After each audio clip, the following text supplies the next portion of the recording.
Florida membuang 1,5 juta ton cangkang tiram ke Teluk Meksiko. Apa yang tumbuh kembali di sana membuat para peneliti tak mampu berkata-kata. Ini bukan material yang diletakkan secara presisi berdasarkan rancangan teknik yang matang. Semuanya adalah sisa meja makan, cangkang yang dikelupas dari panci kukus dan disekop keluar dari fasilitas pengolahan, lalu dimuat ke tongkang dan dijungkir ke perairan teluk di lepas pantai Florida. Antara tahun 2007 hingga 2024. Tak seorang pun menduga akan ada sesuatu yang layak diceritakan. Para pengkritik lingkungan menyebutnya pembuangan sampah ke laut dengan label konservasi yang ditempel di atasnya. Nelayan komersial yang telah menggarap perairan itu selama generasi memperingatkan bahwa hal ini akan menghabisi sisa-sisa dasar pesisir Florida yang sudah porak-poranda. Bahkan para ilmuwan yang merancang program ini pun mengira mereka sedang memimpin sebuah kegagalan yang berbiaya mahal. Namun sesuatu mulai terjadi di dasar teluk itu yang menentang setiap prediksi, setiap perkiraan waktu, dan setiap asumsi tentang kecepatan alam dalam memulihkan dirinya. Sebidang dasar laut yang mati mulai terbangun. Bukan secara perlahan, bukan setelah bertahun-tahun pemantauan yang teliti, melainkan lebih cepat, lebih padat, dan lebih kompleks secara struktural daripada apapun yang pernah disarankan oleh model manapun sebagai sesuatu yang mungkin. Apa yang terbentuk di sana bukan sekadar terumbu karang biasa. Itu adalah sistem kehidupan dan hingga hari ini masih terus berkembang. Inilah persis bagaimana semua itu terjadi dan mengapa hal ini akan mengubah cara kamu memandang lautan selamanya. Percobaan yang tidak dipercaya siapapun. Antara tahun 2007 hingga 2024, Komisi Konservasi Ikan dan Satwa Liar Florida menjalankan salah satu eksperimen pesisir yang paling banyak diperdebatkan dalam sejarah negara bagian itu. Premisnya terdengar terlalu sederhana untuk ditanggapi dengan serius. Kumpulkan cangkang tiram bekas dari restoran-restoran dan fasilitas pengolahan makanan laut yang tersebar di seluruh Florida. Angkut ke pantai, muat ke atas tongkang, buang ke Teluk Meksiko di dekat Cedar Key. Lebih dari 500.000 ton semuanya. Reaksi balik datang seketika dan muncul dari berbagai arah. Organisasi-organisasi lingkungan menyebutnya operasi pembuangan yang dibungkus dengan bahasa konservasi. Mereka berargumen bahwa cangkang-cangkang itu akan menghimpit komunitas biologis rapuh yang masih bertahan hidup di dasar laut berpasir lunak di bawahnya. Para nelayan pesisir yang telah menghabiskan seumur hidup membaca perairan itu, keluarga-keluarga yang memahami setiap arus dan setiap pola musiman, khawatir akan gangguan sedimen, rusaknya habitat ikan, dan kerusakan permanen pada lahan tangkap yang menjadi sumber penghidupan mereka. Perlawanan itu bukan dari kelompok pinggiran, itu terorganisir, kredibel, dan didorong oleh kekhawatiran ekologis yang tulus dari orang-orang yang benar-benar mengenal perairan ini. Namun komisi tetap melangkah maju. Logika mereka sederhana. Cangkang-cangkang itu bagaimanapun akan berakhir di tempat pembuangan sampah. Jadi jika ada peluang berarti bahwa cangkang-cangkang tersebut bisa berfungsi sebagai substrat bagi sistem terumbu yang rusak. Menjalankan eksperimen ini sepadan dengan biaya politiknya. Inilah bagian yang paling sering diabaikan dalam berbagai laporan.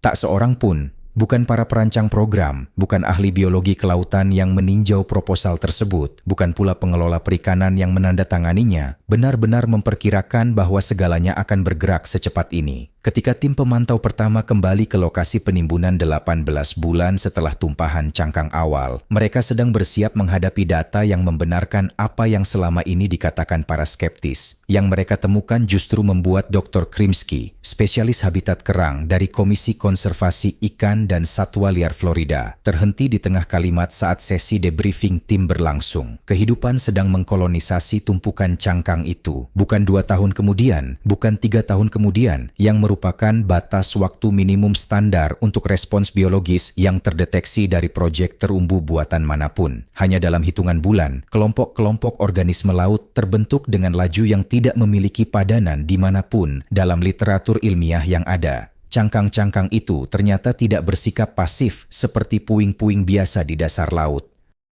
Mereka justru berfungsi sebagai pemicu biologis, menghidupkan proses-proses yang tidak bisa dimulai oleh lingkungan sekitarnya secara mandiri, dan tidak ada yang bisa menjelaskan sepenuhnya kenapa semua ini berjalan begitu cepat. Untuk menemukan jawabannya, kamu harus melihat sesuatu yang begitu kecil hingga hampir tak kasat mata. Apa yang terjadi di bawah sana jauh lebih aneh dari yang pernah dibayangkan siapapun. Fase yang tak terlihat, kehidupan mikro yang membangun kembali sebuah ekosistem. Pemukim pertama bukan ikan, bukan tiram, bukan sesuatu yang bisa kamu lihat dari atas kapal riset. Mereka adalah bakteri. Dalam hitungan hari setelah cangkang-cangkang itu mengendap di dasar laut, komunitas bakteri mikroskopis mulai bergerak menyusuri permukaan kalsium karbonat, membentuk lapisan biofilm tipis, semacam karpet hidup, yang mengubah cangkang tidak aktif menjadi habitat mikro yang berfungsi nyata. Ini bukan sebaran mikroorganisme yang acak. Mereka adalah infrastruktur biologis terorganisir, membangun fondasi yang nantinya akan menjadi tumpuan bagi semua makhluk lainnya. Dan cangkang-cangkang itu sendiri melakukan sesuatu yang tidak pernah sepenuhnya diduga oleh siapapun. Cangkang tiram tersusun terutama dari aragonit, sebuah bentuk kristal kalsium karbonat yang larut perlahan saat terendam air laut. Ketika cangkang-cangkang itu mulai melepaskan ion kalsium ke air di sekitarnya, mereka menciptakan zona alkali lokal yang sangat kecil, lingkungan kimia mikroskopis yang tertanam dalam kimia teluk yang lebih luas. Pergeseran kimiawi lokal inilah yang dibutuhkan organisme pengapur untuk menempel dan mulai tumbuh. Teritip, cacing tabung, tiram muda, organisme-organisme yang memerlukan jabat tangan kimiawi yang sangat spesifik sebelum mereka mau menetap di suatu permukaan. Cangkang-cangkang itu sedang menciptakan jabat tangan tersebut. Mereka tidak sekadar menyediakan struktur fisik. Mereka sedang merekayasa kondisi untuk kolonisasi mereka sendiri. Beberapa minggu kemudian, diatom dan mikroalga masuk ke dalam biofilm yang sudah terbentuk itu, meletakkan lapisan dasar dari jaring makanan yang masih sederhana. Krustasea mikroskopis dan moluska larva mengikuti, merumput di atas alga. Pemangsa kecil ini kemudian menarik ikan-ikan muda yang pertama. Setiap tahap biologis langsung mempersiapkan tahap berikutnya. Sebuah siklus yang saling memperkuat, membangun dirinya sendiri secara tak terlihat dari sisa-sisa makanan laut yang dibuang di dasar teluk yang gelap. Inilah mengapa hal ini penting di tingkat yang paling mendasar. Dasar laut berpasir tidak bisa melakukan ini. Pasir tidak menawarkan permukaan tempat biofilm bisa terbentuk. Tidak ada zona kimia mikro, tidak ada kompleksitas struktural dalam bentuk apapun. Dasar teluk Florida yang berlantai lembut telah terjebak secara biologis dalam semacam jalan buntu ekologis. Cangkang-cangkang itu melewati jalan buntu tersebut sepenuhnya. Pada akhir bulan ke-6 yang pertama, permukaan cangkang sudah berlapis biofilm dan mikroalga. Bagi siapapun yang melihat dari atas atau bahkan menyelam ke lokasi itu, semuanya tampak seperti kegagalan. Setumpuk cangkang tua yang duduk di dasar laut datar perlahan berubah menjadi abu-abu. Namun sampel air dan inti sedimen milik Dr. Krimsky menceritakan kisah yang sama sekali berbeda. Dalam waktu yang lebih singkat dibanding kebanyakan proyek terumbu buatan konvensional, menunjukkan respons biologis yang bisa diukur. Tumpukan cangkang itu telah membangun ekosistem mikroskopis yang utuh dan berfungsi penuh. Fase tak terlihat itu adalah perancah tersembunyi. Tanpa bakteri, tanpa kimia aragonit, tanpa biofilm yang memberi makan gelombang pertama pemangsa, tidak akan ada terumbu. Yang ada hanya kalsium di atas pasir. Perancah itu sudah terpasang di tempatnya. Dan apa yang datang berikutnya membuat para ilmuwan mempertanyakan segalanya yang mereka kira mereka pahami tentang bagaimana terumbu terbentuk. Kembalinya para pembangun terumbu, tiram, membutuhkan permukaan keras untuk bisa bertahan hidup. Satu batasan biologis itu telah diam-diam mencekik pantai Teluk Florida selama beberapa dekade, dan sebagian besar orang tidak pernah menyadarinya. Larva tiram yang disebut spat mengalir bersama arus sambil mencari tempat untuk menempel. Dalam sistem terumbu yang sehat, tempat itu adalah tumpukan cangkang dari generasi-generasi sebelumnya. Ratusan tahun cangkang tiram yang telah mati berlapis-lapis membentuk platform padat yang menyaring air, menahan erosi, dan menopang sekitar 300 spesies yang berbeda. Namun, sistem terumbu alami Florida telah lama hancur. Penangkapan berlebihan, pencemaran, pembangunan pesisir, dan limpasan yang dihasilkannya secara perlahan meruntuhkan jaringan terumbu yang dulunya mencakup ratusan mil persegi dasar teluk. Pada awal tahun 2000-an, spat sudah melayang di perairan terbuka tanpa hampir ada tempat untuk menetap, tanpa substrat, tanpa tempat berlabuh, tanpa tiram baru. Siklus reproduksi sudah terputus. Teluk tidak lagi memiliki mekanisme internal untuk memulihkan dirinya sendiri. Cangkang-cangkang yang ditumpahkan itu memecahkan hambatan tersebut hampir seketika. Setiap tumpukan cangkang menjadi zona pendaratan yang terkonsentrasi. Ditempatkan kadang berdasarkan rencana, kadang mengikuti logika arus teluk, tepat di jalur yang dilalui spat yang melayang. Dalam tahun pertama saja, Dr. Bill Pine, peneliti kelautan dari University of Florida Marine Lab, mendokumentasikan tiram muda yang menempel pada cangkang yang telah diletakkan dalam jumlah yang jauh melampaui proyeksi program. Larva-larva itu berhasil menemukan permukaan. Mereka mulai menetap, mereka mulai tumbuh. Pada tahun kedua, tiram-tiram muda itu telah menjadi dewasa yang siap bereproduksi. Mereka menghasilkan larva mereka sendiri. Generasi kedua itu kemudian menetap di struktur terumbu yang sudah ada dan memperluas jangkauannya lebih jauh. Tangan manusia menciptakan kondisi awal. Alam sepenuhnya mengambil alih sisanya. Inilah yang ditunjukkan oleh data. Pada tahun ketiga, survei pemantauan mencatat rata-rata 847 tiram per meter kubik cangkang yang diletakkan. Area dasar laut berpasir di sekitarnya yang tidak memiliki substrat hampir tidak mencatat satupun. Terumbu-terumbu itu juga tidak lagi terbatas pada jejak asli tempat cangkang dijatuhkan. Tiram mati secara alami, menyumbangkan cangkang mereka sendiri ke struktur yang ada, menyediakan substrat bagi gelombang pemukiman berikutnya. Pertumbuhan vertikal, perluasan horizontal. Terumbu itu membangun dirinya sendiri. Lalu datanglah momen yang mengubah seluruh perdebatan publik seputar program ini. Kapten Charter Mike Lance termasuk salah satu suara paling keras dan paling gigih yang menentang upaya deposisi cangkang sejak awal. Ia sudah bersaksi menentangnya di hadapan berbagai lembaga negara.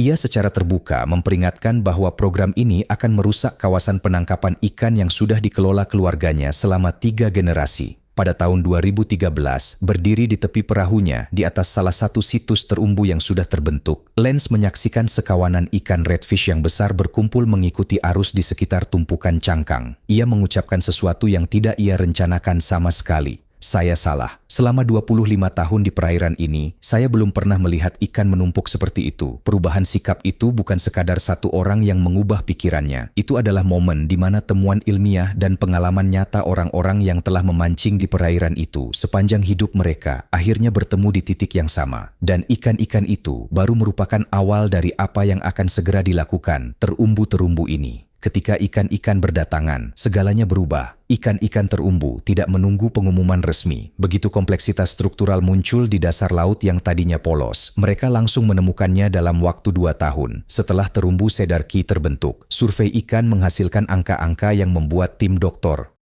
Pine kembali memverifikasi metodologi mereka dari awal. Biomasa di sekitar situs terumbu meningkat lebih dari 340% dibandingkan dengan area kontrol berukuran serupa, keragaman spesies naik 240%. Inilah detail yang membedakan ini dari efek agregasi biasa. Ikan-ikan ini bukan yang pindah dari tempat lain di teluk, tertarik oleh penanda baru. Faktor utama yang mendorong peningkatan ini adalah ikan-ikan muda, makhluk yang lahir di perairan tersebut dan berhasil tumbuh hingga dewasa di sana. Terumbu karang itu bukan sekadar mengumpulkan populasi yang sudah ada sebelumnya. Mereka justru menciptakan kehidupan yang sebelumnya sama sekali tidak pernah ada di perairan itu. Ikan merah datang lebih dulu, memanfaatkan struktur cangkang yang rumit untuk mencari makan dan berlindung dari predator. Ikan kepala domba menyusul, tumbuh subur berkat komunitas invertebrata yang telah menempel di setiap permukaan keras. Ikan sebelah beraktivitas di tepi-tepi terumbu. Ikan snook muncul dalam jumlah yang belum pernah tercatat di perairan tersebut selama bertahun-tahun. Dan Mike Lance bukan satu-satunya kapten yang berbalik arah.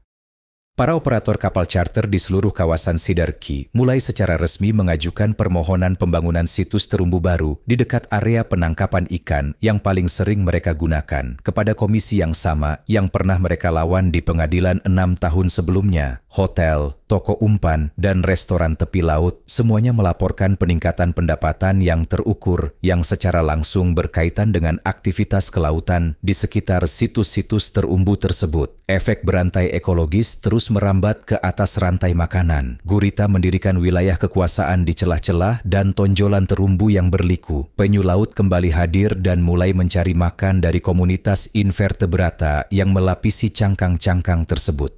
Lumba-lumba terlihat berburu secara sistematis di tepi terumbu, bekerja sama dalam gerakan terkoordinasi untuk memanfaatkan kepadatan konsentrasi ikan. Setiap pendatang baru memperkuat struktur trofik di bawahnya. Sistem ini semakin kompleks, semakin stabil, dan semakin tangguh secara biologis dari musim ke musim. Yang membuat ini penting secara ekologis bukan sekadar mengesankan secara visual, adalah sebuah perbedaan mendasar yang dengan cermat ditegakkan oleh tim Dr. Pine dalam catatan ilmiah yang mereka terbitkan. Terumbu buatan yang terbuat dari struktur beton atau kapal yang ditenggelamkan secara historis memang efektif dalam mengumpulkan ikan yang sudah berada di suatu wilayah, mendistribusikan ulang populasi yang ada ke sekitar penanda geografis yang baru. Hal itu bisa menghasilkan angka survei yang dramatis tanpa benar-benar mencerminkan peningkatan kehidupan laut. Ikan dipindahkan, bukan diciptakan. Terumbu Cedar Key melakukan sesuatu yang berbeda. Jumlah ikan muda adalah pendorong utama peningkatan biomasa. Terumbu-terumbu itu menghasilkan ikan, menciptakan kondisi kelangsungan hidup yang sebelumnya tidak pernah ada di ekosistem tersebut. Perbedaan ini sangat penting bagi cara para pengelola perikanan Florida mempertimbangkan perluasan program ini. Namun ikan hanyalah sebagian dari apa yang sedang terjadi. Ada sesuatu yang lain berubah di dalam air itu sendiri. Sesuatu yang tidak pernah diprediksi oleh model manapun, dan sesuatu yang dampaknya jauh melampaui batas-batas area terumbu. Mesin-mesin hidup yang terus bekerja tanpa henti itu, seekor tiram dewasa tunggal menyaring antara 30 hingga 50 galon air laut setiap harinya. Bayangkan, angka itu dikalikan dengan ratusan ribu tiram yang berkembang pesat di seluruh situs terumbu yang telah dipulihkan. Seluruh sistem terumbu memproses miliaran galon air teluk setiap hari, menyaring partikel tersuspensi, kelebihan nutrisi, bakteri berbahaya, dan limpasan pertanian. Tanpa mesin, tanpa infrastruktur listrik, tanpa anggaran perawatan, alam telah membangun instalasi pengolahan air berskala industri dari limbah restoran yang dibuang begitu saja. Pantai Teluk Meksiko menghadapi masalah polusi nutrien kronis yang telah mendefinisikan kondisi degradasinya selama beberapa dekade. Nitrogen dan fosfor dari kegiatan pertanian serta pembangunan perkotaan terus-menerus mengalir masuk ke perairan pesisir, memicu pertumbuhan alga berbahaya yang mengaburkan kolom air, mencekik kehidupan laut, dan secara berkala memicu kematian massal ikan. Terumbu tiram itu menyerang masalah tersebut langsung dari akarnya secara biologis. Kejernihan air di sekitar situs-situs terumbu mulai meningkat secara terukur dalam beberapa tahun. Kadar oksigen terlarut meningkat, konsentrasi nutrien menurun, dan perbaikan-perbaikan ini tidak tinggal diam di satu tempat saja. Penyebaran itu terus meluas ke segala arah dengan radius yang semakin lebar di sekitar setiap lokasi. Air yang lebih jernih berarti lebih banyak cahaya matahari yang bisa menembus lebih dalam. Padang lamun yang merupakan habitat penting bagi ikan-ikan muda, sapi laut, dan penyu sangat membutuhkan cahaya itu untuk bertahan hidup. Ketika terumbu-terumbu membersihkan air, padang lamun mulai menjalar kembali ke zona-zona yang selama bertahun-tahun terlalu keruh untuk mendukung pertumbuhannya. Lalu siklus umpan balik kedua pun ikut bekerja. Padang lamun menstabilkan sedimen, mengurangi kekeruhan lebih jauh, dan memungkinkan pertumbuhan lamun yang semakin meluas. Dua siklus yang saling memperkuat satu sama lain, memancarkan perbaikan jauh, melampaui area yang secara langsung tersentuh oleh tumpukan kerang. Para peneliti memperkirakan layanan filtrasi yang dihasilkan antara tahun 2007 hingga 2024 bernilai puluhan juta dolar dalam nilai ekologis. Dan alam memberikan semua itu secara gratis. Hasilnya tidak berhenti di Florida. Alabama meluncurkan program daur ulang kerang miliknya sendiri pada tahun 2015.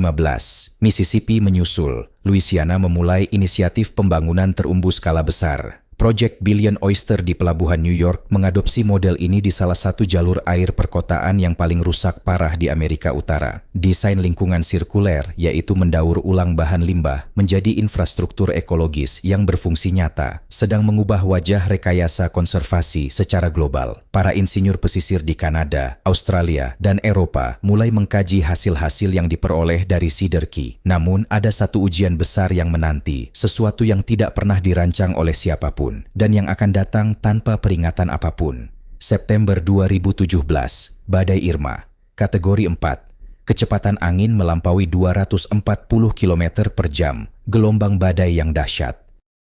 Ombak dengan kekuatan yang cukup untuk mengikis pantai dan mengubah garis tepi pantai hanya dalam hitungan jam. Ketika para penilai kerusakan menyisir kawasan itu setelah Irma berlalu, mereka menemukan sesuatu yang membuat semua orang terdiam. Garis pantai yang dilindungi oleh terumbu yang telah dipulihkan mengalami erosi yang jauh lebih sedikit, berkurang antara 30 hingga 40% dibandingkan pantai berpasir halus di sekitarnya. Struktur terumbu yang padat, tidak beraturan, dan 3 dimensi itu menyerap serta meredam energi gelombang sebelum mencapai daratan dengan kekuatan penuh. Hanya gesekan dan momentum yang terpecah, namun mampu melindungi daratan. Para insinyur memperkirakan terumbu-terumbu itu mencegah kerusakan properti pesisir senilai sekitar $3 juta selama Irma saja. Sementara total biaya program selama 15 tahun itu hanya sekitar $5 juta.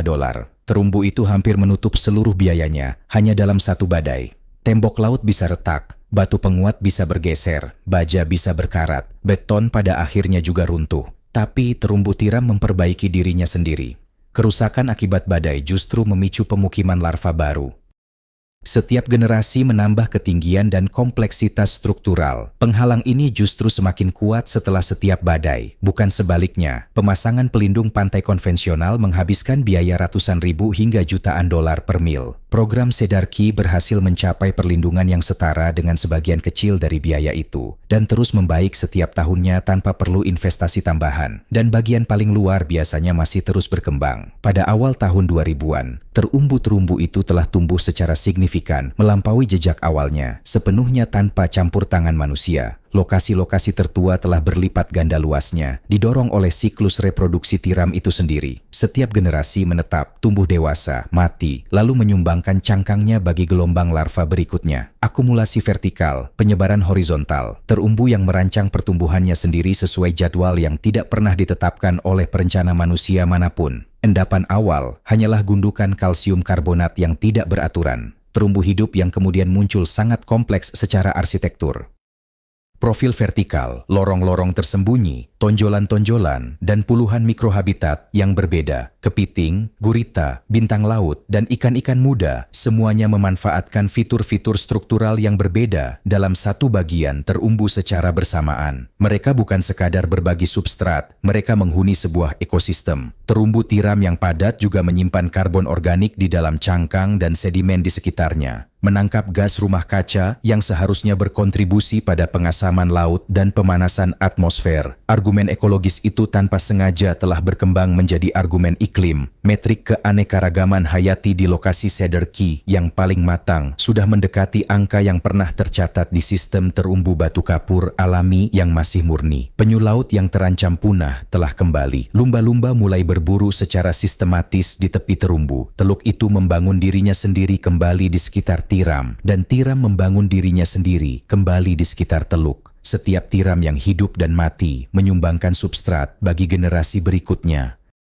Setiap generasi memperluas jangkauan, menyaring lebih banyak air, melindungi lebih banyak garis pantai, dan menopang lebih banyak spesies. Intervensi manusia telah berakhir, namun ekosistemnya belum berhenti. Data memproyeksikan kelanjutan proses ini selama beberapa dekade, bahkan mungkin berabad-abad. 500.000 ton cangkang tiram dibuang begitu saja, dihapus dari catatan, ditenggelamkan ke dalam teluk tanpa keyakinan bahwa satu pun hal berguna akan mengikuti. Bakteri mengoloninya dalam hitungan hari. Kimia organik membentuk ulang komposisi air. Biofilm memberi makan pemakan pertama. Tiram muda menemukan permukaan dan menetap. Generasi demi generasi memperluas struktur lebih jauh tanpa perlu diminta. Ikan pun datang, kemudian penyu, kemudian lumba-lumba yang bergerak di sepanjang tepian dalam lintasan terkoordinasi. Kejernihan air meningkat. Lamun meluas kembali ke zona yang sudah bertahun-tahun tidak pernah ditempatinya. Badai kategori 4 menguji kekuatan terumbu itu, dan terumbu itu bertahan, bahkan menjadi lebih kuat setelah mengalami kerusakan. Intervensi telah berakhir, ekosistem terus membangun dirinya sendiri. Haruskah setiap garis pantai yang rusak di seluruh dunia menjalankan eksperimen seperti ini? Atau justru teluk ini akan segera mengungkap batas-batas yang belum pernah ditemukan siapapun sebelumnya? Tekan tombol subscribe dan tonton video berikutnya yang ada di layarmu. Karena kemana arah restorasi tiram selanjutnya bahkan jauh lebih luar biasa dari semua yang baru saja kamu saksikan.